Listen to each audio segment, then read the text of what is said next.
ان الصفا والمروہ من شعائر اللہ. صفا اور مروہ یہ دو پہاڑیوں کے نام ہیں. یہ وہ پہاڑیاں ہیں کہ جب حضرت ابراہیم علیہ السلام اپنے بچے کو اور اپنی زوجہ محترمہ کو چھوڑ کر گئے تھے اور پیاس کی وجہ سے حضرت ہاجرہ نے ان پہاڑوں کے چکر کاٹے تھے پانی کی تلاش میں.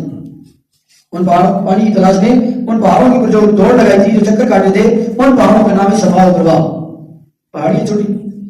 اب اللہ رب کائنات کو ان کی ہدایت کی پسند آئی کہ اللہ رب کائنات نے امت محمدیہ کے لیے باقاعدہ طور پر یہ حکم بنا دیا کہ اب کیا ہے جی، جو بندہ بھی حج عمرے کے لیے جائے گا وہ صحیح ضرور کرے گا.